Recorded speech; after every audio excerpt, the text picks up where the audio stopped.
This is a podcast from the Business Times. Much is wonderful about Singapore's public housing.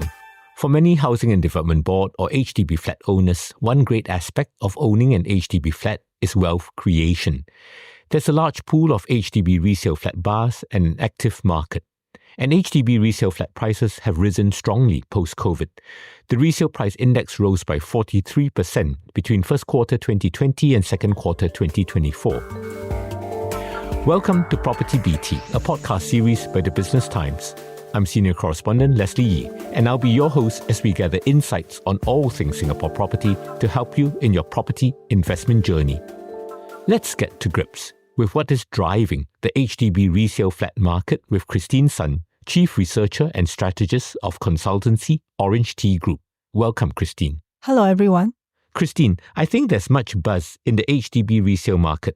Many people desire to live in HDB homes because many HDB estates have good transport connectivity and comprehensive amenities. Let's understand where demand for HDB resale flats is coming from.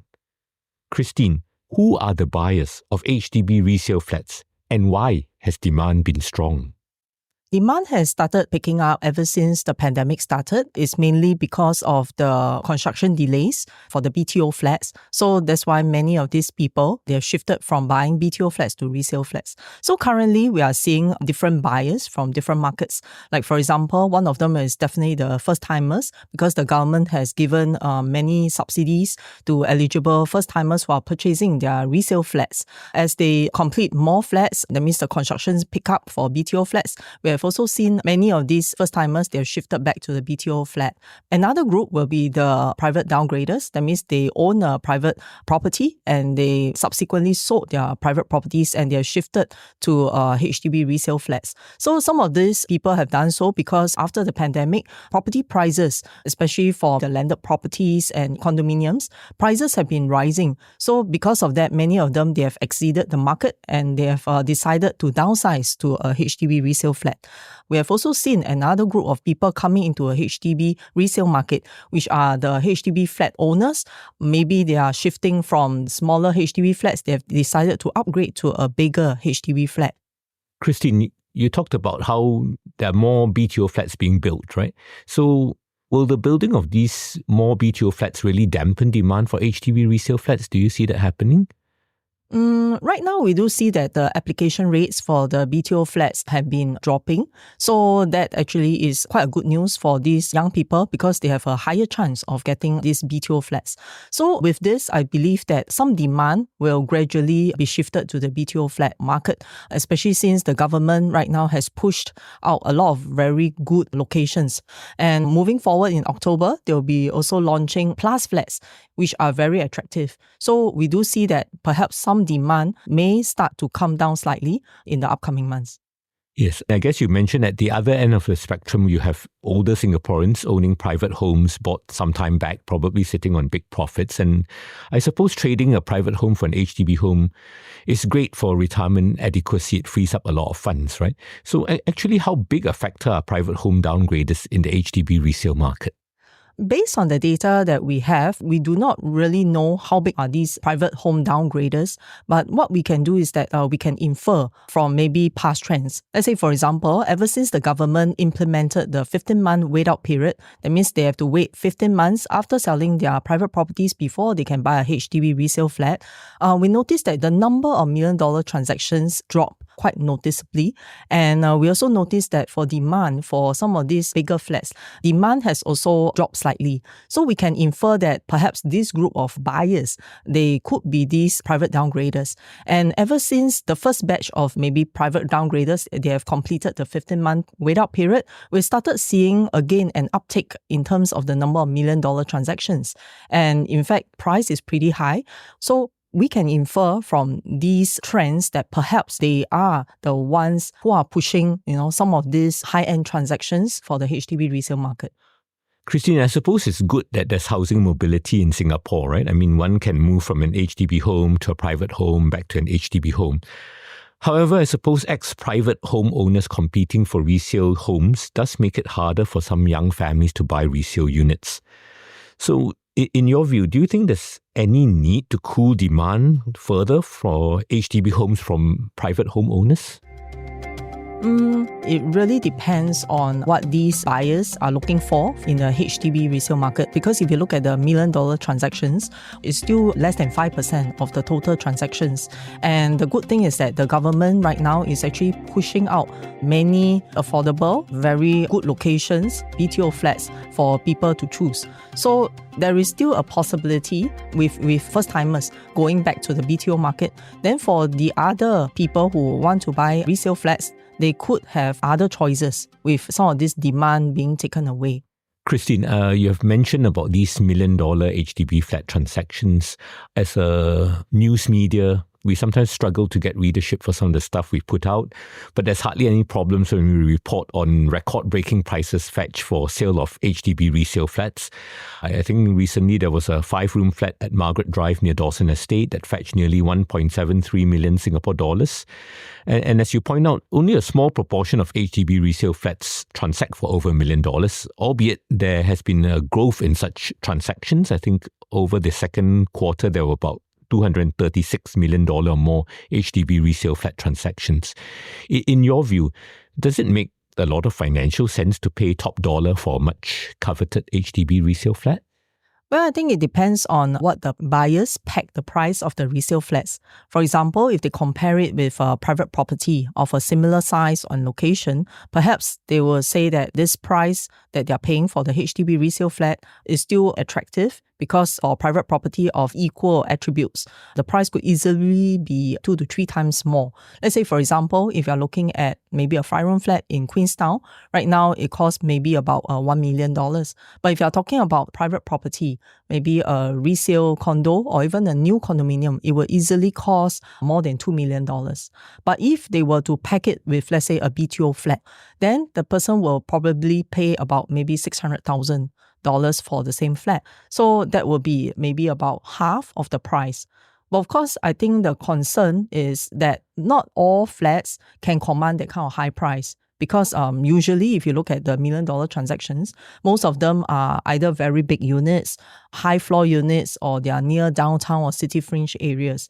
But of concern is that right now, there are more and more $1 million flat transactions that are in the suburban areas. And some of them are 4-room flats. And right now, I think the 4-room flat $1 million transactions have also been rising quite fast. So it means that maybe some buyers may already view paying $1 million for some of these flats to be a norm. And they could even be overpaying for some of these flats. Interesting. I guess we should be concerned or at least look out for situations of people perhaps overpaying for their flats. But as you also point out, the pricey HDB resale flat is generally way cheaper than a new or resale leasehold private condominium unit. Do you think that some people paying lofty prices for HDB resale flats causes a lot of people to have unease and kind of feel that HDB resale flats are unaffordable? Well, I think that if people just look at the headline news, then of course they could be alarmed that prices, especially $1 million flats, are escalating. And in fact, the $1 million transactions, they are getting pricier and pricier as well. But I think it's also important for buyers to take note of what is the average transacted price in every location so that they can make an informed decision.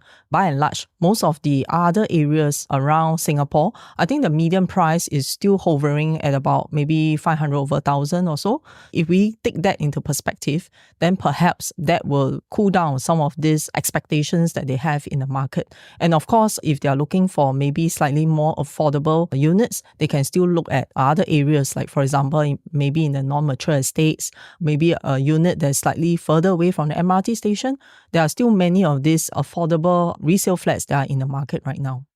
Good advice there. So I suppose it's always to stay calm, not get too excited. Still to come, what are the chances of a price correction in the HDB resale market?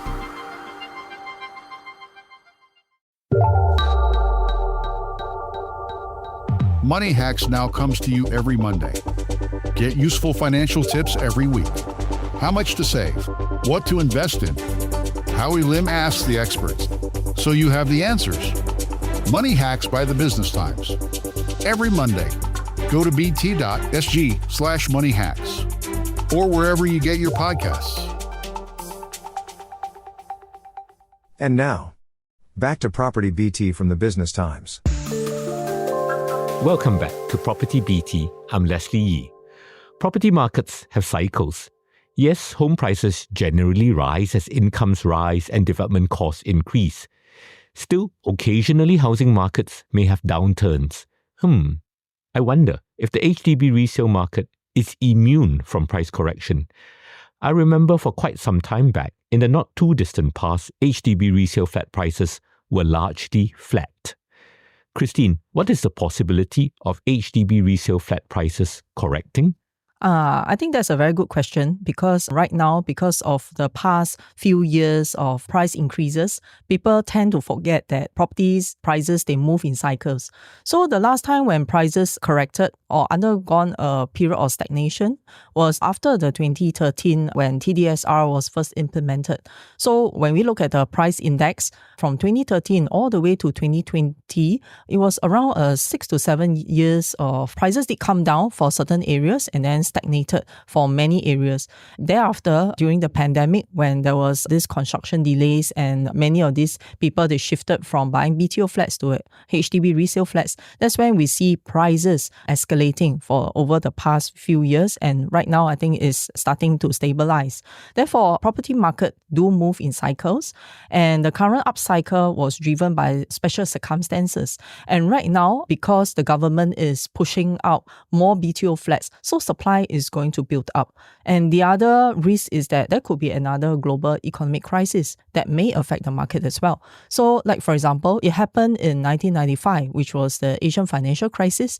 During that period, prices did undergo another round of correction and stagnation for almost 10 years. And it started picking up only just before the property boom in 2007. So these are some things that buyers have to take note of. Christine, very useful to help us recap the history of some of these price movements. I think the TDSR you referred to refers to the total debt servicing ratio. From your view, do you expect to see any policy tweaks to temper HDB resale flat prices?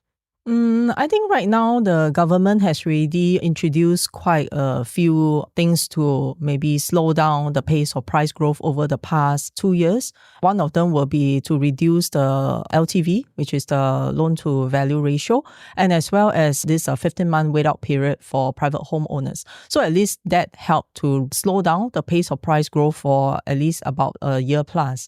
And that actually allows supply to build in. So I guess that for right now, they are putting forth a lot of new supply in the market, as well as many of this new supply is going to come out in very good locations. I think that will give some assurance to Singaporeans that they do not need to rush to pay that top dollar for that particular flat that they are looking for.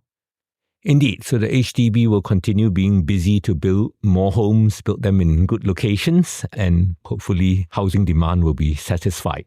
Currently, the monthly household income ceiling to buy a BTO home for a couple is 14,000 Singapore dollars.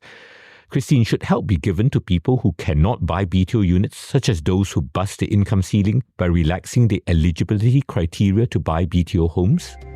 Yeah, I think that if the government has the means to help as many Singaporeans, I'm sure they will do so. But right now, I think their concern is still to help maybe middle income or the lower income Singaporeans to get their first home first. So what we do see is that application rates is coming down, but it's still not at the level where they can quickly increase the pool of buyers again. If let's say, for example, they increase the income ceiling for this group of buyers, then that will mean that demand from the other young couples, those lower or middle income, they could potentially be affected because with more demand coming in, that will also mean that they have to wait longer for the BTO flats. So I guess if we look at the bigger scheme of things, they want to try to meet the needs of these lower to middle income Singaporeans first before they look into maybe other groups of people. Yes, I suppose it's always about getting the balance right? So we want to expand eligibility so that more people can buy BTO homes, but we also have to be mindful of perhaps which groups may need more help in terms of buying such units. Christine, let's pivot back to the HDB resale market and specifically an owner of a much sought-after HDB home. Imagine you are a BTO owner of a choice unit who has met the minimum occupation period. Should you rush to sell the home for a windfall gain? Christine, how would you advise a homeowner who's considering selling a sought-after HDB resale flat? Well, I guess that because HDB flat prices have been rising quite quickly over the past few years, so it's pretty attractive for some of these homeowners to sell, and then after that they can upgrade to another place. But I think right now, one of the serious considerations for some of these homeowners will be to look at the replacement cost. For example, they sell their flat for, let's say, $800,000 or $1 million, they may need to take up a bigger loan. Because right now, if you were to buy a new condominium in the suburban area, it will easily cost about $2 to $2.5 million. So that means that they will likely incur another million of another loan. So they have to assess whether at their age, at their financial position, is it possible to take up a bigger loan? Christine, I think you referred to the financial means in terms of the considerations to upgrade from a HDB home to a condo unit. For the people with the financial means, is it a no-brainer to trade an HDB home for a condo unit?